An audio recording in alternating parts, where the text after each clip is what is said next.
चलो भाई लोग हमने क्या कर पाए नान मेला रूपन छाप के जौन की देखो लो कितना ज्यादा भीड़ लगल बा एमे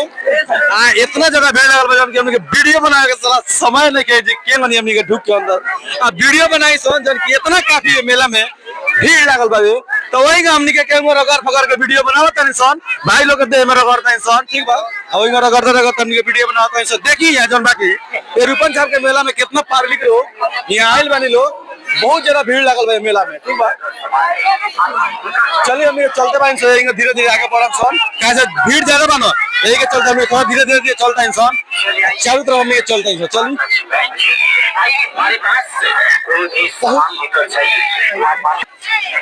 देखा लो भाई लोग मेला में कितना ज्यादा भीड़ बा जो बहुत ही सोच समझ के वीडियो हमने के मेला में बनावा था कितना भीड़ बा मेला में साला चलल मुश्किल हो गल बा मेला में इतना ज्यादा भीड़ बा की जाना के चलते हमने के धीरे धीरे आगे बढ़ता है सर तार लोग के वीडियो से दिखावता है सर कि मेला में कितना भीड़ लगा है यही से कॉल गल बा कि रूपन छाप के जो नहान मेला बा बहुत ज्यादा मेला में भीड़ लागेला तो ई जोन बाकी शाम के समय के जोन बाकी भीड़ हवे आ देखो लो कितना काफी भीड़ बा चारों तरफ एकदम जोन बाकी लोग जोन बाकी एकदम बेचैन हो गल बा एकदम अलग अलग तरीके से कोई दुकान कोई मिठाई के दुकान पर जाता है तो कोई कुछ खरीदता तो कोई कुछ खरीदता इतना ना ज्यादा भीड़ लागल बा मेला में देखो लो चारों तरफ के नजारा कितना खूबसूरत नजारा बाबे भीड़ से तो मत कहलो बार बार हमने कहते हैं इतना ज्यादा भीड़ लागल भाई मेला में जो ना कहीं हमने कह नहीं सको कितना ज्यादा भीड़ लागल बा भाई रोड पे के नजारा देखो लो कितना खूबसूरत नजारा बा देखी जा बहुत भीड़ जोन बाकी खत्म होके वाला समय है यही से जोन बाकी लोग जोन भाई एकदम से बहुत भीड़ लगा दिल बाबे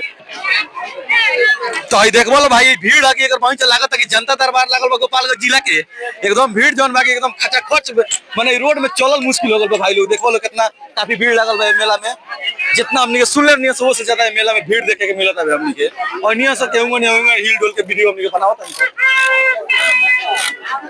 देखो लो बहुत ही भीड़ लागल बा मेला में इस शाम के समय हवे जौन मेला जौन आज खत्म हो जाए 10 बजे देखो लो एकदम आदमी के जमा एकदम भीड़ लागल बा रास्ता में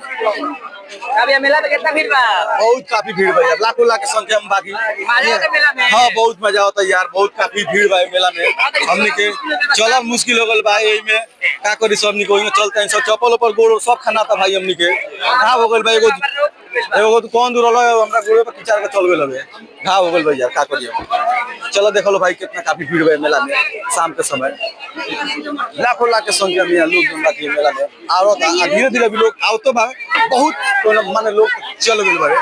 आई देखो लो भाई लोग जोन बा के मेला में आवे वाला रास्ता हवे जोन के मेला में एंट्री करे वाला रास्ता हवे आ देखो लो भाई एकदम जो लोग बावे चल देले बा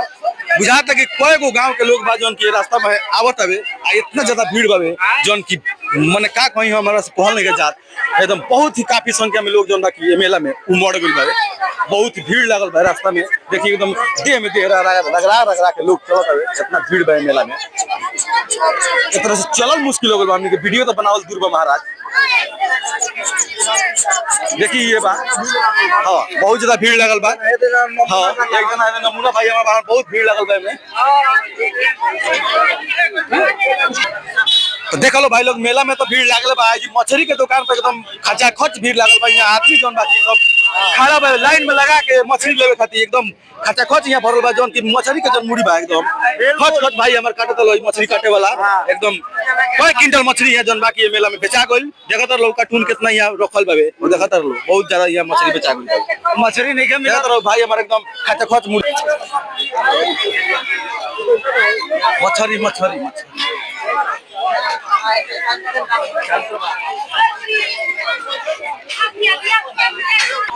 तो देखा लो भाई लोग हमने मछली के दुकान के भी दुकान से कितना भीड़ लागल मछली दुकान पर हई रास्ता देखा लोग अभी मेला में से लोग यहाँ से निकला था बाहर में अपने घर के लोग जाते हुए बस अब इतना हमने कौन सा वीडियो तार लोग अच्छा लगल तो वीडियो को लाइक कर दियो कमेंट में मेला के भीड़ के बारे में लिख दियो आ वीडियो को ज्यादा से ज्यादा शेयर करियो बस जय हिंद जय भारत।